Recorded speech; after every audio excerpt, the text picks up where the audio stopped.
I don't know about you, but since the beginning of this season of Dexter Resurrection, I never bought into this story about Preether being the good guy, the one whose family was killed and who ended up growing up there, becoming the tycoon we got to know, with a story way deeper than what the media ever imagined behind it, right?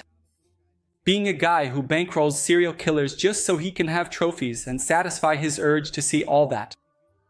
And really, in this episode here, finally, he actually told his real story and how everything happened, how he discovered his dark side, starting to keep trophies, you know? Telling the real story behind the murder of his parents. And besides that, we had the highlight of the episode, which was the confrontation and also the takedown of the Gemini killer. Of course, he could have had a bit more of the spotlight, but Dexter wasn't going to let that opportunity slip by and ended up giving Garrett just enough rope, right? Because we had already seen in the previous episode him killing the twin killer.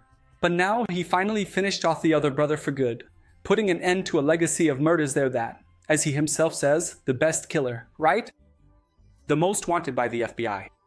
And besides that, we had that impressive ending where it looks like now, for real, we're going to have a cat and mouse chase between Dexter and Batista, where the two of them basically declared war on each other because Batista is relentlessly hunting Dexter at every turn.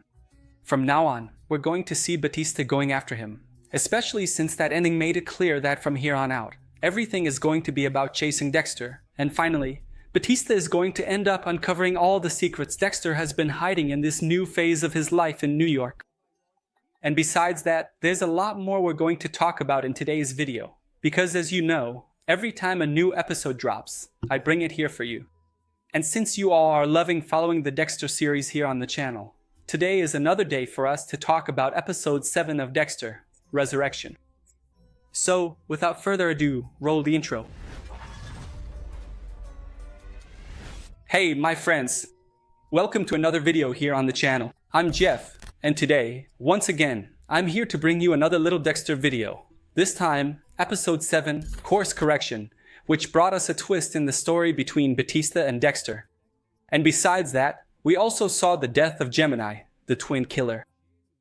And guys, if you're enjoying my content here, that I'm bringing to you every week about Dexter, I ask that you go ahead and leave a like and subscribe to the channel if you're new around here. And if you want, turn on notifications so you get notified every week about the new Dexter videos. Just a reminder, we're already getting to the final stretch. We're on episode 7. Next week is episode 8. Then just 2 more weeks and this amazing series will be over. Because, as I've been telling you every week, it seems like each episode surprises us even more. And they're really managing to keep the exact same essence as the first 4 seasons of Dexter, which in my opinion are by far the best. And now we're going to talk about episode 7, which brought us the real story of Preether, right? Because the episode actually starts by showing all of them being taken to a castle, a mansion owned by Preether in the middle of nowhere, where they end up presenting their kills, showing off their killer sides to satisfy that urge, that thrill Preether gets from watching people die. And that's when we see Hal, Rapunzel, showing his method by killing a woman, which, honestly, I think is one of the most cowardly things. You could see in Dexter's eyes that he was dying to take this guy out. I thought he would be the first one Dexter would kill this season, but he actually ended up being one of the last. And we saw that now everyone was really suspicious, because this episode showed, from the moment they arrive at the castle, Charlie giving Dexter suspicious looks, as if they already knew.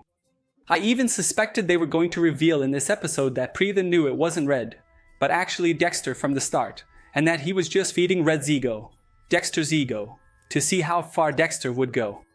But we ended up seeing that they really don't know it's Dexter. They still think it's Red. Especially because in the speech Red gives to show his methods, he ends up impressing Preether, which makes Preether even open up to Dexter and tell him his real story, which no one ever found out and he never told anyone. We see him telling the story of his parents' murder, and that he met his parents' killer. He even maintained a friendship with him for years until the killer died in prison. He says that this killer gave him his first trophy, which was a letter, and that's where his fascination with the world of serial killers began, collecting trophies and even supporting some of them to satisfy his urges, since he likes to watch people die. And speaking of dying, we see Hal's method, like I mentioned, Rapunzel killing a completely innocent person and bragging about his trophy. You can see the look on Preether's face in that scene, watching the video, just how much he gets off on seeing someone die. Then we have the scene that, for me, was the highlight of the episode, the conversation between Gemini and Dexter. When Dexter goes to strike up a friendship with him, talking about his twin brother, Gemini is uncomfortable at first, but then he starts to see himself a bit like his brother, as if they both think they're the best. No wonder they're twins, they even act the same way, always thinking they're the top dog, showing off that he's number one, the most wanted by the FBI, as he says himself. Then we get to the climax, maybe the peak of the episode, when Dexter asks if he felt the stab wound he gave his brother. Garrett freaks out and tries to go after Dexter, and that's when Dexter finally kills Garrett, getting rid of the Gemini killer for good, since he had already killed Garrett's twin brother in the previous episode. And that's what we saw. Now that there are no more Gemini killers left, everyone ended up witnessing the scene, right?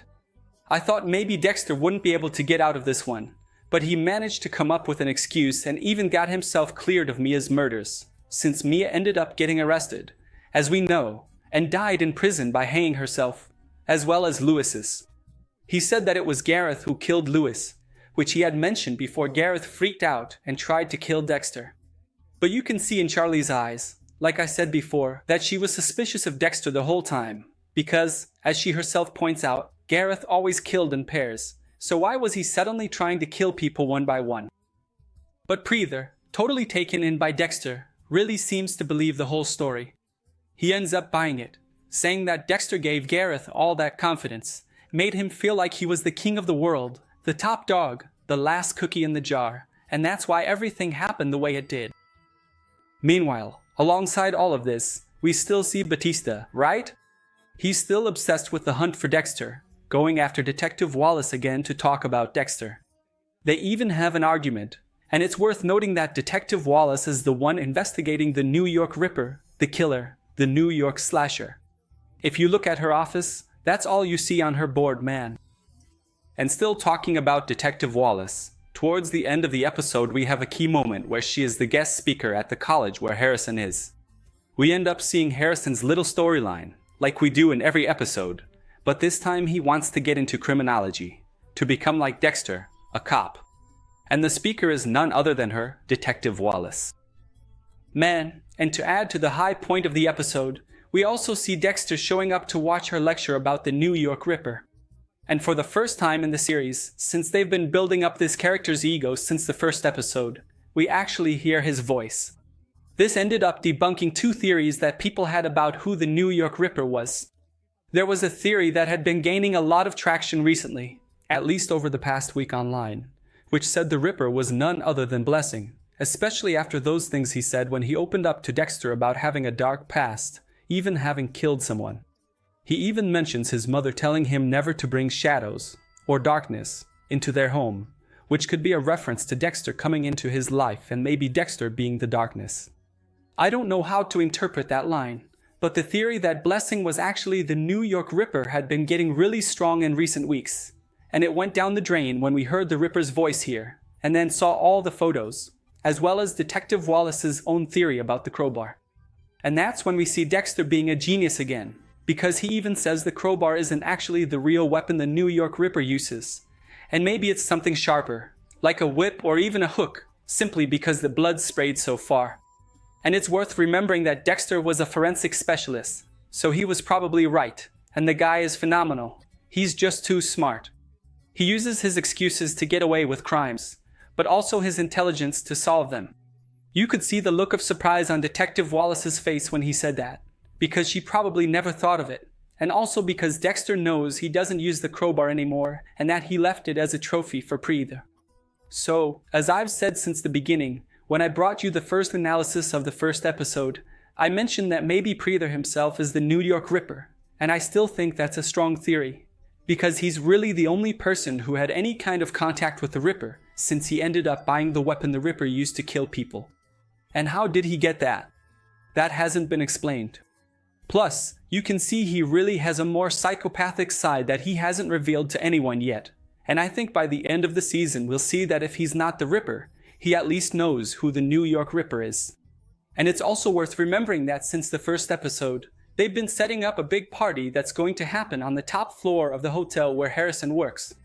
In this episode, we also saw Priva himself inviting Dexter to this party, saying it would be a more exclusive, safer event with just a few people, and he invited Dexter. I think the high point of this episode will be where we finally meet, at least for the season, the New York Killer. There's a theory that maybe the New York Killer, the Ripper, however you pronounce it, is actually Trinity's son, who appeared in season 6 and said he killed his mother because she psychologically terrorized him and made his sister take her own life. I don't know, because I don't remember much about Trinity's son, but it would be good fan service if they brought him back as the New York Killer who caused all this and is being hunted by Detective Wallace. But I still think the focus this season will be on Batista's downfall, because as we've seen, I don't even know anymore if Dexter is the villain or if it's Batista. As we know, Dexter doesn't kill innocent people, and Batista is obsessed with catching Dexter because of his past with LaGuerta and Dokes. It seems like that's affecting his memory, and we'll probably see Batista's end by the season finale. If I'm not mistaken, episode 9 is called Touched by an Angel, which could be a reference to Batista's name, Angel Batista. So everything is pointing to us seeing Batista die by the end of this season, and that's probably going to happen, especially since the character has lost his way a bit, becoming really bitter and always after Dexter. He's not the Batista we knew from classic Dexter anymore, and I think that's going to happen, especially since Dexter basically declared war on Batista at the end of this episode. At the very end, we saw Batista leave his AirPods. I don't know the name of those Apple headphones with a tracker, inside Dexter's car, and from now on he's going to track him. My theory is that maybe it's because of those headphones that he tracks Dexter and ends up discovering the furnace Dexter uses to get rid of bodies, and then everything will come crashing down for Dexter. I just hope Dexter Resurrection gets more than one season, because honestly, I'm loving what they're doing with this series. It's something I haven't seen in a long time, reviving a show in a phenomenal way and in a way everyone loves, not changing the formula, just doing it the same way everyone got to know it, like the original Dexter, the original series. But I want to hear from you. Comment down below what you thought of episode 7 of Dexter. And now that we're heading toward the season finale, what are your expectations for these last 3 episodes? Comment here. Just a reminder, this episode didn't have a script. I recorded everything off the top of my head right after watching the episode, so sorry if I repeated anything or said things that didn't make sense. I want you to leave your theories in the comments. I'll be reading all of them. And remember, if you're new, subscribe to the channel, turn on notifications, and leave your like here too, and your hype if the little button shows up, because that helps me a lot. I'll see you in the next video, where I'll bring you a theory video next week about Dexter and also an analysis of the preview for episode 8. I hope to see you in the next video.